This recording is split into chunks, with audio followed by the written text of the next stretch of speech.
दोस्तों, क्या आपको जुगाड़ू कमलेश याद है? मालेगांव से जुगाड़ू कमलेश। जुगाड़ू कमलेश उर्फ कमलेश नाना साहेब घुमरे का startup KG agrotech shark tank India season 1 का बेस्ट पिच था। अपने फिल्मी अंदाज में उन्होंने शार्क टैंक पर अपना बिजनेस पिच किया था और अपने जोश से सारे शार्क्स का दिल जीत लिया। हालांकि शार्क्स उनसे इम्प्रेस जरूर थे, लेकिन वो इन्वेस्ट करने से हिचकिचा रहे थे। इसके बावजूद पीयूष बंसल ने उन्हें न सिर्फ 10 लाख रुपए का इन्वेस्टमेंट दिया, बल्कि उन्हें 20 लाख रुपए का नो इंटरेस्ट लोन भी दिया। कमलेश की कहानी शार्क टैंक इंडिया की इतनी वायरल सेंसेशन है कि सीजन 1 के 3 साल पूरे होने के बावजूद आज भी लोग पीयूष को जुगाड़ू कमलेश के बारे में पूछते हैं।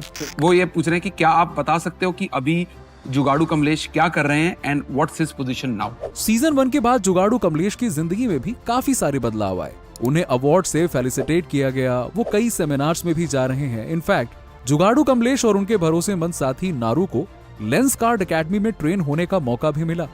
हमारी केजी एग्रोटेक कंपनी तो बन गई, हमारे प्रोडक्ट पे भी काम चल रहा है, लेकिन बिजनेस को कैसे समझे, बिजनेस कैसे संभाले, ये सभी हम लेंसकार्ट एकेडमी में सीखेंगे। लेकिन सवाल यह है कि उनके बिजनेस का क्या? आज कमलेश कहाँ हैं?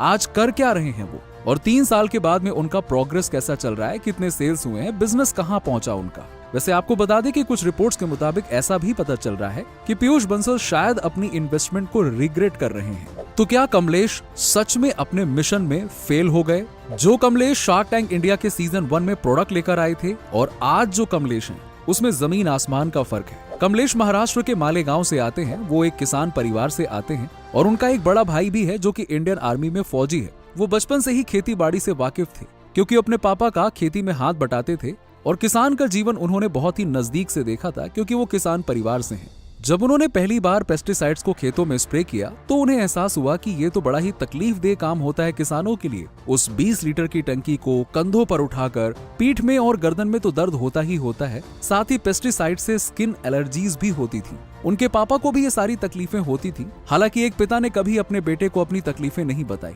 मतलब चलना आसान नहीं होता, स्प्रे का काम बहुत खतरनाक रहता है, क्योंकि वो जो पेस्टिसाइड मुंह में आंख में जाते हैं उससे बीमारियां भी होती है, और पीठ का दर्द, कमर का दर्द और घुटने का दर्द। फिर भी कमलेश ने ये सारी तकलीफें भांप ली और तभी उनके दिमाग में पेस्टिसाइड स्प्रेइंग मशीन बनाने का ख्याल आया। उन्होंने अपने बड़े भाई के बेटे नारू, जो कि आज उनका को-फाउंडर है, उसे साथ में लिया और उस मशीन को बनाने के लिए निकल पड़े। उन्होंने धीरे धीरे पेस्टिसाइड स्प्रेइंग के अलावा बीज बोने के और सामान को एक जगह से दूसरी जगह पहुंचाने के भी एप्लीकेशंस उसमें लगा दिए। उन्होंने एक वीडियो भी डाला था यूट्यूब पे, जो कि काफी वायरल हो गया था और आज इस वीडियो पर 13.5 मिलियन से ज्यादा व्यूज हैं। वही जुगाड़ वो शार्क टैंक में भी लेकर आए थे और इसकी शुरुआत हुई थी 2014 में और शार्क टैंक का पहला सीजन दिसंबर 2021 में आया हुआ था। दोस्तों, जैसा कि आप सभी जानते हैं, भारत में 70% आबादी आज भी एग्रीकल्चर और खेती बाड़ी का काम करती है। एग्रीकल्चर में किसानों को कई परेशानियों का सामना करना पड़ता है। हालांकि परेशानियां सुधारी जा सकती हैं, लेकिन इस सेक्टर में कोई इन्वेस्टमेंट नहीं करना चाहता है, क्योंकि इसमें पैसा बनाना बहुत ही मुश्किल होता है। और ये बड़ी दुख की बात है, हमदर्दी तो कईयों से मिल जाती है, लेकिन इन्वेस्टमेंट नहीं मिल पाती है।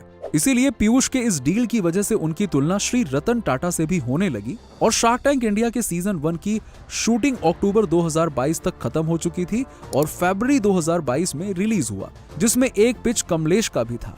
लेकिन पीयूष बहुत ही अच्छी तरह से जानते थे कि कमलेश का प्रोडक्ट मार्केट में उतरने लायक तो बिल्कुल भी नहीं था।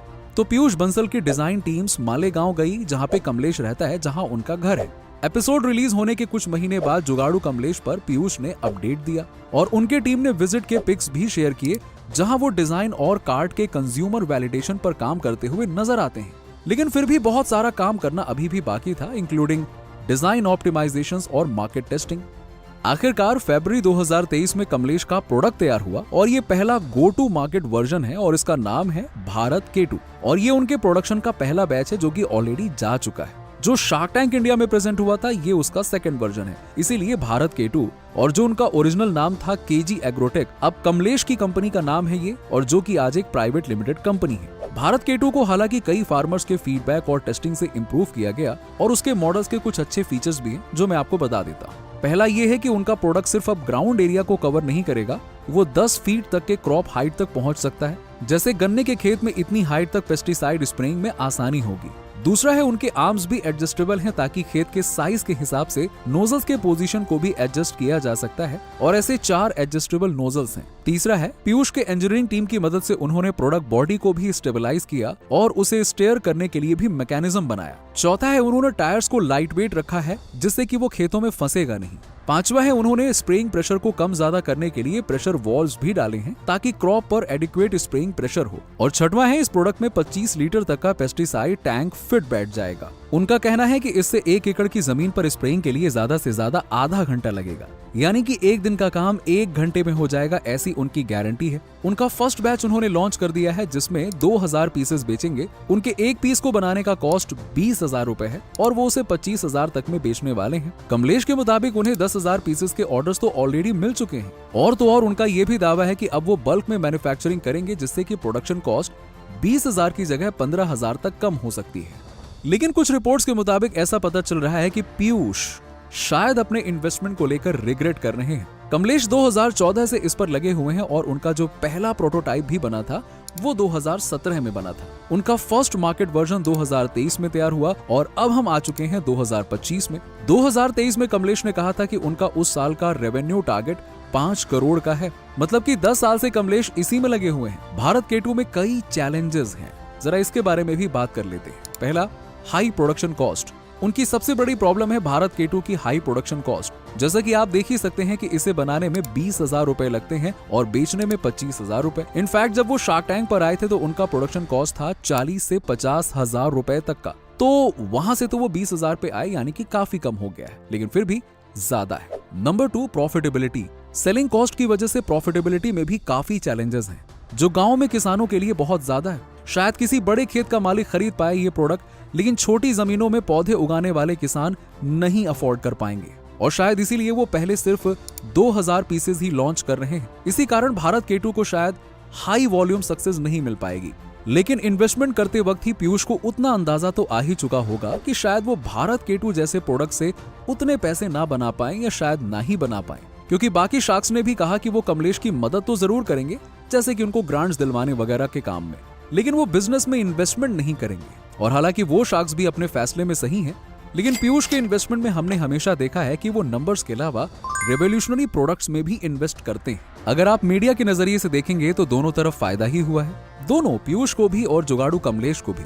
जुगाड़ू कमलेश को एक अच्छा इन्वेस्टर मिल गया, मेंटोर मिल गया, उनके अच्छे कनेक्शंस भी बनेंगे, नेटवर्किंग भी होगी और नेशनल टीवी पर आने से पॉपुलैरिटी भी मिलेगी। साथ ही जुगाड़ू कमलेश, जिनको अपने रॉ प्रोडक्ट को छोड़कर कुछ ज्यादा पता भी नहीं था दुनिया के बारे में, उन्हें बिजनेस के फंडामेंटल्स के बारे में पता चला और किसानों के उद्धार के लिए जो वो उत्पाद बना रहे हैं, प्रोडक्ट बना रहे हैं, उसके लिए उन्हें सरकार की तरफ से भी मदद मिलेगी, क्योंकि वो एक सामाजिक मिशन पर निकल पड़े हैं किसानों के लिए। और रूरल एग्रीकल्चर में सरकार की तरफ से कई सारे ग्रांट्स भी मिलते हैं। वहीं दूसरी तरफ पीयूष को भी जनरस शार्क होने का टैग मिल गया। लास्ट टाइम क्या हुआ ना, पिच ऑफ द सीजन थे जुगाड़ू कमलेश, ठीक है, जुगाड़ू कमलेश आई, पीयूष बन गए हीरो। इस बार जुगाड़ू से ऐसा कोई स्मेल भी आती थी ना, हम सारे डूब जाते थे। अगला जुगाड़ू ये है, और पैसे ले लो भाई, तो पहले।